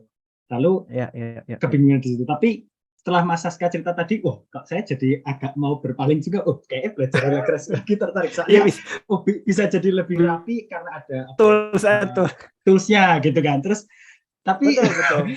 Tapi aku akan ceritakan sedikit tentang kenapa kok akhirnya tertarik dengan sosiokrasi. Terus kayaknya ini lebih cocok. Aku bayangnya karena dia pendekatannya mungkin nggak terlalu se-strict itu, cuman cukup jelas lah masalah tentang domain tetap tercover, role tetap tercover, terus bagaimana satu orang bisa lebih dari satu role dan sebagainya. Jadi kayak kebijakan dia tuh jelas ya, dia di mana kayak gitu, dan ini kok lebih mudah dipahami kayak gitu ya. Aku pas baca sekali sosiokrasi kayak lebih cepat nangkep, dan aku bisa coba praktekkan akhirnya di organisasi salah satunya yaitu Kelam Magis. Kita baru bertiga tapi kita nyoba nerapin ini gitu. Jadi akhirnya nggak bergantung pada satu sosok atau satu hal, cuman dari role-role yang kita bangun, circle-circle yang kita bangun kan. Kalau misalnya udah nggak relevan tiap 3 bulan kita yaudah kita hapus kalau ada relevan. Nah, aku pengen tanya ini mungkin langsung ke Mas Saska dulu sebelum kita ke Slido, adalah tipsnya apa ya Mas untuk gimana kita bisa mengadopsi si holokrasi ini dengan cukup mudah. Soalnya aku jujur kesulitan, tapi pas tadi Mas Saska jelasin kayak kayaknya enggak juga deh gitu, jadi terus tertarik lagi. Nah itu sih gitu. Saya rasa saya belum di capacity yang bisa punya systematic recommendation untuk mengadopsi holokrasi, karena saya termasuk yang mencoba mengadopsinya pun caranya dengan tadi kayak belajar sepeda, umur belum pernah naik sepeda, tahu-tahu langsung naik sepeda roda 2 gitu ya. Jadi kan jaga keseimbangannya bingung segala macam. Tapi yang jelas kalau saya reflek ke pengalaman saya dulu waktu belajar holokrasi, salah satu yang saya rasa akan membantu saya adalah harus secara sadar mau meng-unlearn dulu. Karena tadi benar yang tadi Mas Bima cerita, cara belajar kan biasanya kita bandingin dengan bandingin yang existing sekarang saya pakai sama yang sebelumnya. Tapi itu ternyata malah jadi menambah kepusingan tersendiri gitu loh. Jadi kayak karena kadang-kadang ada yang padanannya nggak mudah diceritain, dan akan terbantu banget kalau pas di awal itu saya belajar sama yang udah punya tacit knowledge dalam menjalankan holokrasi. Karena semua informasinya ada di internet, constitution-nya, si Glassfrog-nya, tutorialnya segala macam. Cuman actually doing it dan menghatamkan constitution tuh hal yang sangat berbeda gitu. kalau bisa ketemu sama mentor yang bisa ngajarin, menurut saya akan jauh lebih mudah. Karena proses belajar tiap orang kan pasti nggak sama ya runutannya. Bisa jadi nggak harus runut 1, 2, 3, 4, 5 gitu. Maksudnya bisa jadi X-nya dulu, Z-nya dulu. Dan itu baiknya ada mentorship atau mekanisme coaching. Makanya kalau dari si Glass Frog-nya sendiri, atau si Holacracy One, organisasinya yang memaintain si tools Holacracy ini, mereka memang ada service coachingnya juga sebenarnya. Kalau bisa ke situ, saya yakin akan lebih cepat karena jadinya ada mentor yang sharing tacit knowledge. Tapi kalau memang harus belajar mandiri, mungkin tipsnya pertama unlearn dulu dan harus cukup objektif juga dan jujur juga untuk kok ini nggak works ya, kenapa ya? Jadi dikritisi aja gitu, dan kalau emang nggak pas, nggak cocok, jangan dipaksain juga gitu, gimana ya? Maksudnya jadi jangan sampai misalnya, karena saya sebagai pemimpinnya mau Holacracy, tapi belum tentu teman-temannya mau juga. Apalagi kayak saya tadi yang udah ber-20 tiba-tiba langsung dicemplungin semuanya Holacracy. Ada culture yang nggak nemu gitu, yang ini gimana ya kalau di mekanisme game gitu. Dan kalau sekarang yang tadinya hierarki gue harus nanya ke atasan atau gue nunggu diperintah, tapi sekarang udah enggak, harus ngapain ya? Akan banyak kebingungan yang gitu. Jadi mungkin kalau mau coba adopsi, bisa mulai dari small circle yang ada di organisasi Anda misalnya. Misalnya organisasinya udah bentuknya hierarki gitu, ada divisi gitu, ya udah divisi ini kita cobain yuk. Mekanismenya kita ngikutin praktisnya Holacracy misalnya. Nah, itu mungkin bisa dicobain pakai Glass Frog-nya gitu. Dan semakin kecil circle-nya akan semakin less overhead untuk belajarnya gitu. Jadi ya itu kali tipsnya tuh. Oke. Berarti malah emang itu ya, pas pendekatan awal cukup salah juga ya, mau nyari ini padanannya apa, padahal unlearn dulu aja ya, coba memahami dari. Iya, karena kalau Holacracy-nya. itu ya, yang saya lakukan kemarin malah jadi pusing juga Iya, gitu. sama. Apalagi udah harus sambil running day to day kan, jadi wah itu susah Menyerah kecampur-campur. saya. Oke. Sip. Oke. Thank you Mas Aska. Kita bisa masuk dulu ke Slido-nya gitu. Karena ada beberapa pertanyaan dari teman-teman.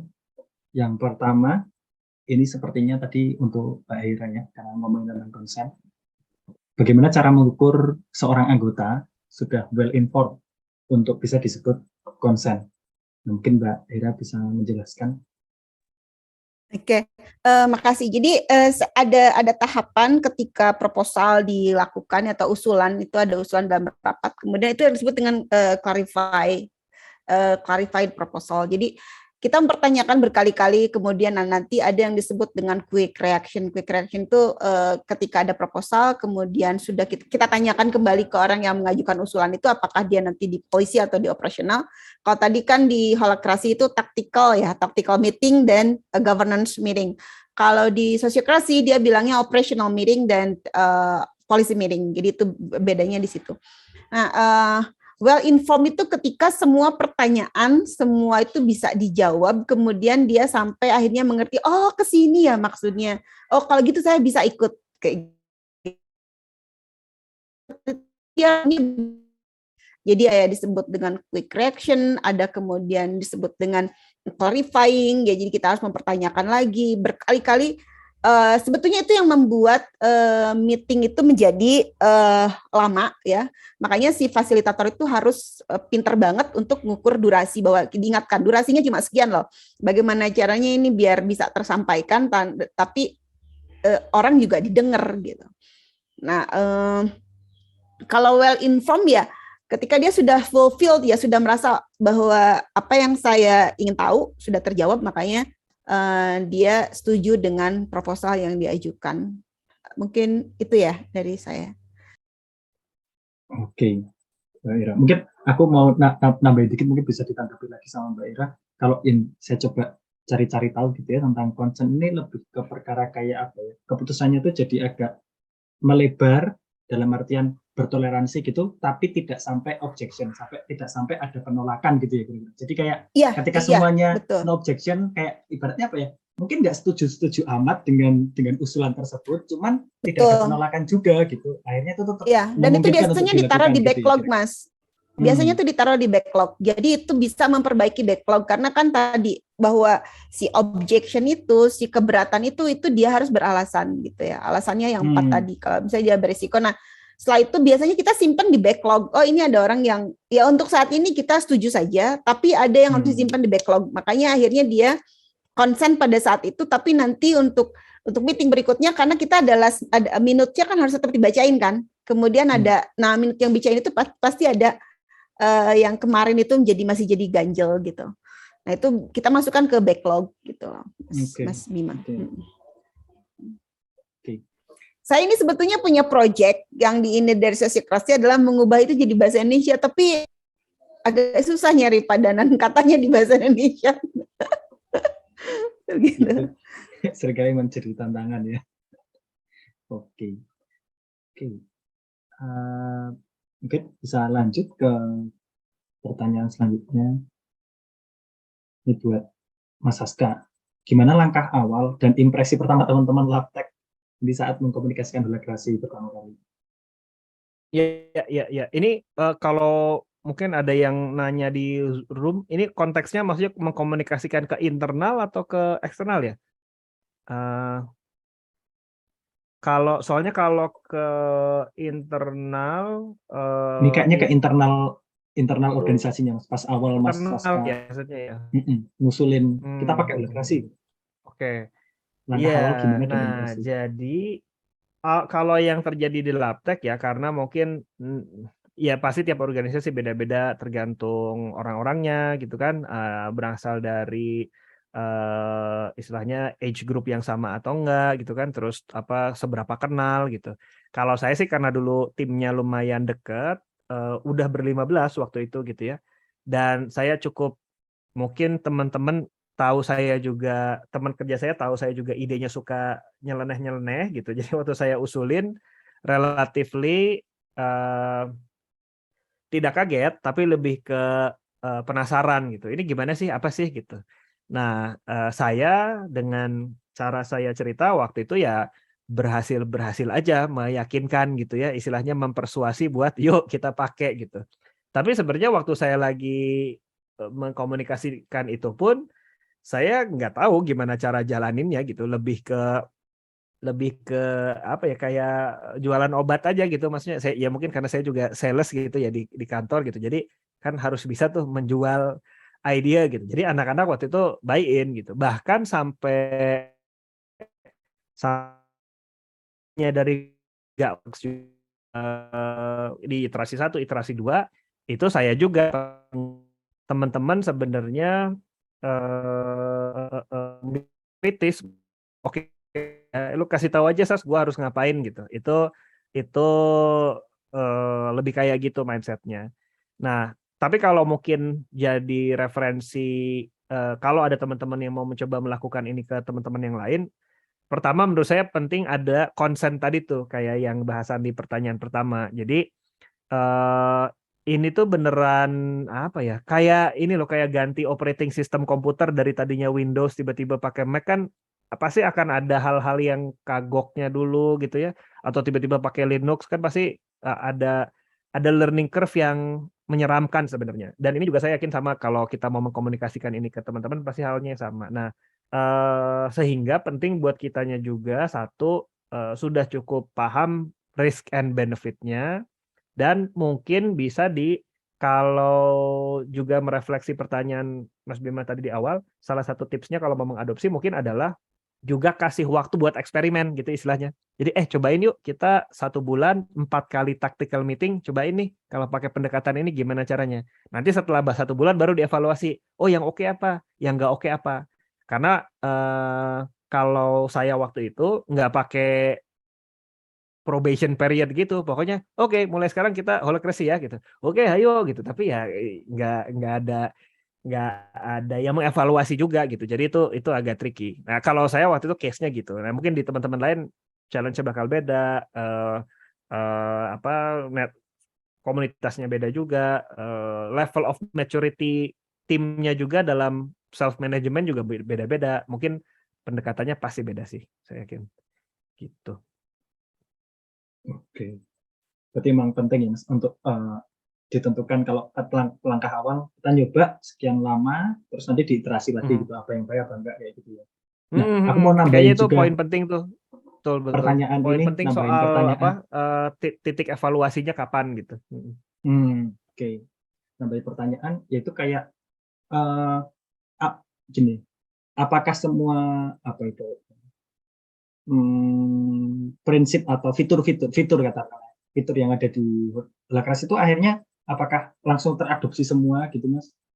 Begitu juga aku mau tanya ke Mbak Ira sih ke sosiokrasi, apakah baiknya secara full itu teradopsi semua atau sebenarnya nggak apa-apa perlahan-lahan mulai dari yang misalnya kayak role-nya dulu apanya dulu gitu yang meeting nanti kita terapkan pelan-pelan atau sebenarnya emang baiknya langsung diterapkan secara full sekian lama terus untuk dievaluasi kayak gitu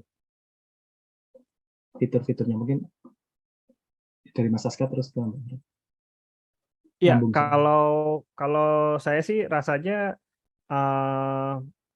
kalau nggak salah si coach kan ada ini juga tuh ada forumnya ya Community of Practice-nya Holakrasi dari seluruh dunia. Ada beberapa thread yang ngebahas coach-nya ini sharing best practice-nya tuh gimana step 1, step 2-nya. Bahkan kalau pakai Glassfrog begitu kita sign up ada tawaran Anda mau nggak nerima kayak newsletter lah gitu ya harian untuk kayak artikel-artikel kecil yang bisa jadi kayak tutorial lah untuk pakai Glassfrog pakai Holakrasi itu gimana. Kalau saya sih dari pengalaman saya si Holakrasi itu memang bisa works-nya itu karena kombinasi dari beberapa aspek, ya cara meeting-nya, ya cara mengajukan tension gitu ya. Memang yang terjadi itu beneran mengubah mindset sih, bukan maksudnya untuk bisa melakukan itu dengan baik, ya tadi harus unlearn tadi, jadi mindset-nya memang harus baru. Jadi kalau melakukan ini, kapan melakukannya juga jadi matters kayaknya. Sama kayak kita punya HP baru, terus kita mau besok ada meeting yang urgent, terus HP kita migrasi malam itu kan jadi beresiko juga ya. Ini kalau gagal migrasi, kalau kehapus gimana? Mirip kayak gitu juga kalau menurut saya analoginya. Jadi akan banyak energi yang terjadi atau perlu dikeluarkan ketika mengadopsi cara Holakrasi. Sosiokrasi mungkin nanti Mbak Hera bisa cerita, tapi saya rasa mirip juga. Akan ada effort yang keluar untuk ya waktu, yang ngebaca, ya kemampuan otak buat mencerna istilah baru, cara baru. Jadi itu pasti makan nguras energi juga. Jadi kalau menurut saya memang baiknya step by step gitu ya. Tapi step by step-nya ini perlu punya bayangan yang mana dulu urutannya, tapi evaluasinya kayaknya baru fair kalau emang sudah mengadopsi minimum ininya lah, minimum feature-nya gitu untuk bisa dapetin value-nya gitu. Ya, tapi mungkin belajarnya bisa step by step, adopsinya bisa step by step.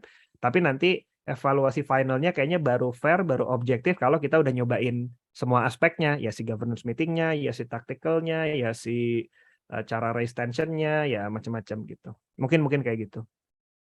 Sip, jelas Mas Saska. Silakan Mbak Ira. Kalau dari Mbak Ira gimana Mbak kalau sosiokrasi? Iya, kalau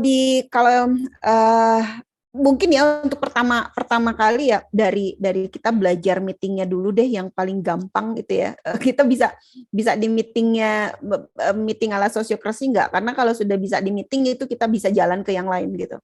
Kalau di meetingnya saja kita enggak, itu yang paling sederhana sebenarnya. Jadi sebelum kita ngomong circle besar, kita bikin dulu yang di meetingnya itu. Kalau misalnya meetingnya berjalan dengan baik, semua orang merasa bahwa ini pas buat mereka, itu melangkah ke yang lain dengan pembagian role, kemudian bagaimana mereka bisa change role every time gitu kalau misalnya diperlukan, karena ini sangat cepat sekali gitu ya ininya berubahnya sesuai dengan kebutuhan.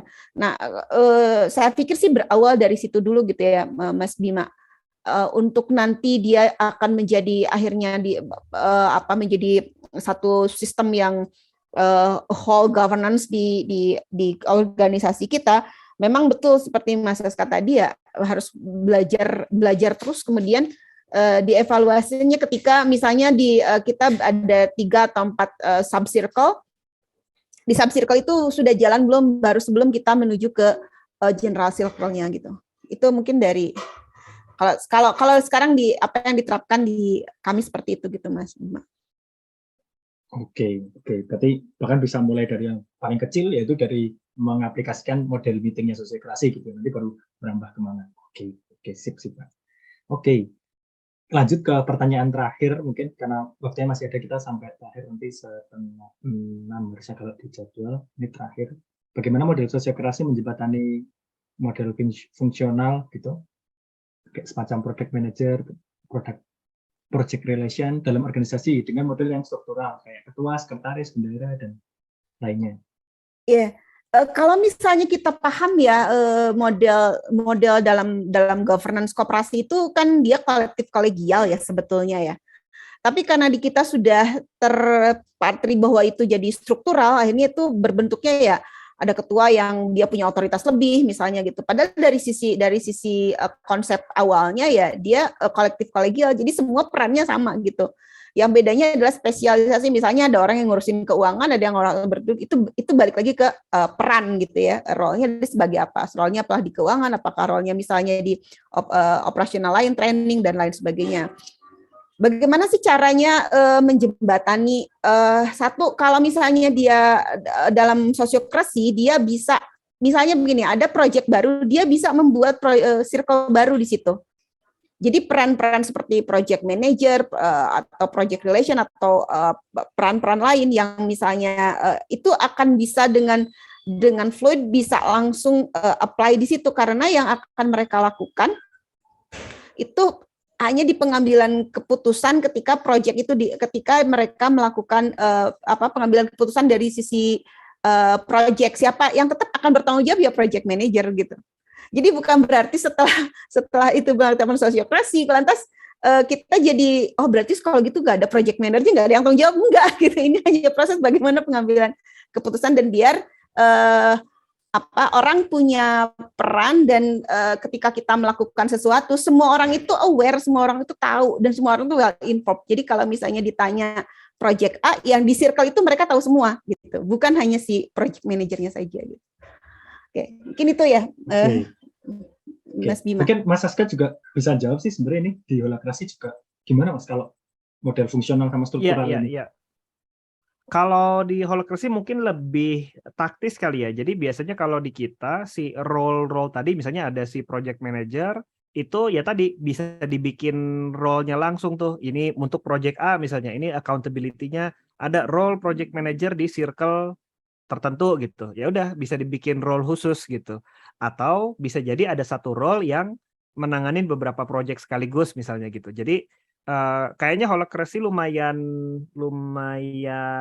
banyak nambahin aspek itunya tuh, aspek technicalities di jabatan gitu ya. Jadi maksudnya aspek governance-nya, decision making-nya itu banyak irisannya. Nah, kalau holakrasi tambahannya kayaknya ada modul-modul yang memang taktis untuk project-project yang tanda kutip non decision making itu bisa di-define juga gitu, dan itu jadi otonominya si orang tersebut.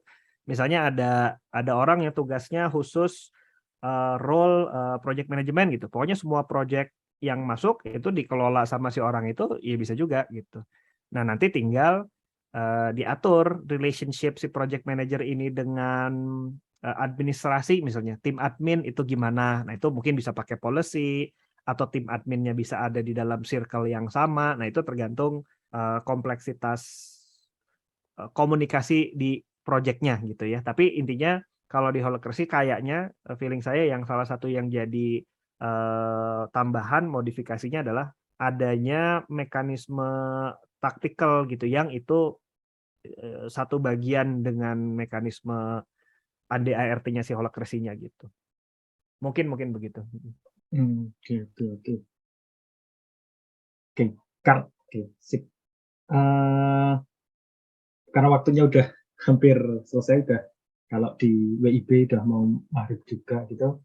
Nah mungkin untuk penutup bisa diberikan satu paragraf singkat gitu dari Mbak Ira sama Mas Saska, mungkin bisa Mbak Ira dulu tentang gimana ya kira-kira mau belajar lebih lanjut sosiokrasi biar bisa akses kemana? Mungkin kira-kira itu biar nanti bisa actionnya langsung dari teman-teman yang mau belajar gitu. Tipsnya itu aja.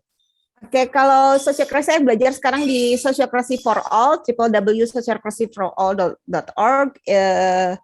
Di situ lengkap semua, teman-teman bisa ikut yang free-nya juga, kayak basic sosiokrasi itu free, jadi kita bisa ikut. Tapi kalau yang academy dia setahun setahun belajarnya gitu. Tapi menarik karena organisasi itu kan dia berubah. Jadi kalau misalnya kita juga tidak mengikuti perubahan itu ya kita akan jadi organisasi yang Mbak Saska bilang kita jadi kayak mundur gitu ya. Itu mungkin ya. Itu Mas Bima. Sudah dicatat sama Mas Bima itu Sosiokrasi Pro. Ya, barusan saya nyari. Nah, ini bisa diakses teman-teman di www.sociocracyforall.org. Kalau dari Mas Saska mungkin?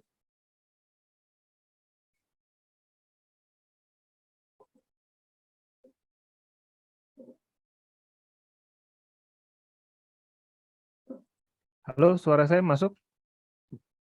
Masuk. Cek. Ya, oh iya, ini saya soalnya di Nah, ini maksudnya quick reaction ini, Mas. Sudah ini otomatis ini quick reaction namanya.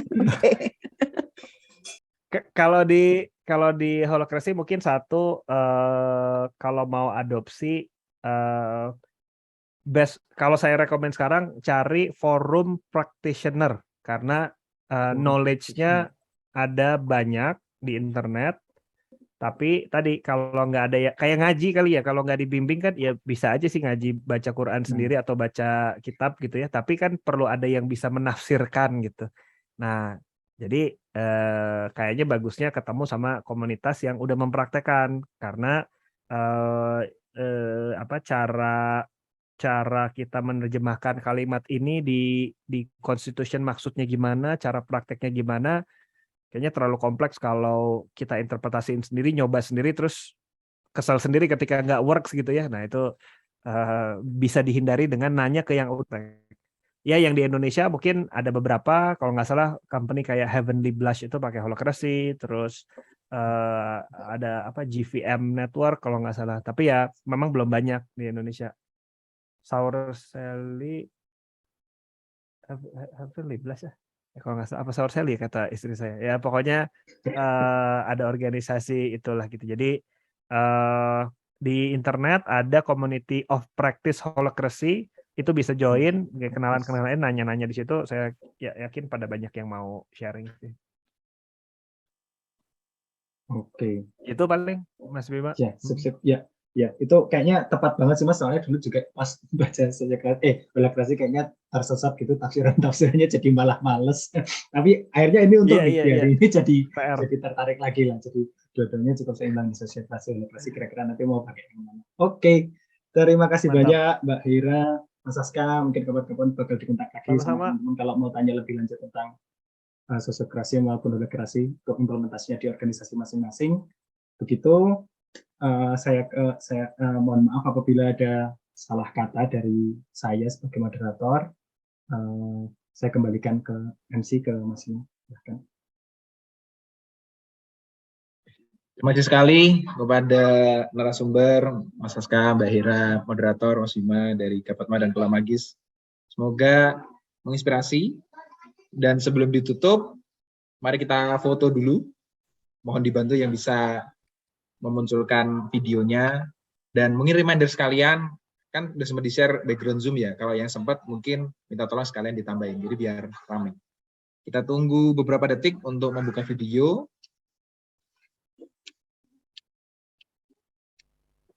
Oke, kita coba ambil gambar dulu pertama. 1, 2, 3. Oke, sekali lagi. Ada yang mau buka video? Oke. 3, 2, 1. Oke. Cukup. Terima kasih sekali atas keterlibatannya, pertanyaannya. Semoga tadi menjawab. Reminder, nanti malam kita jam 7 nonton bareng film Worker Democracy nanti setelah film kita akan diskusi, tetap kita selalu diskusi ya, habis materi diskusi, habis nonton diskusi. Nanti jam 7 malam. Dan ya tadi sesi pertama sudah membahas tentang sudut pandang kepemilikan, pembagian ekonominya, bagi hasil misalnya. Lalu sesi kedua ini sudah membahas tentang strukturalnya, bahkan tadi Bang Saska sampai ada detailnya, ternyata ya ada kayak ada resepnya juga ya, kalau dari Holacracy itu ada resep untuk tactical meeting, workers meeting, dan lain-lain. Gitu. Saran dari saya sebagai MC dan yang pernah baca-baca Holacracy maupun Sociocracy, coba dicari tahu aja dulu, dibaca-baca, siapa tahu ada yang klik.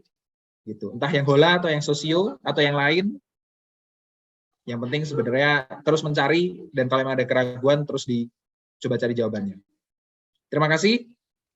Sampai jumpa lagi nanti malam.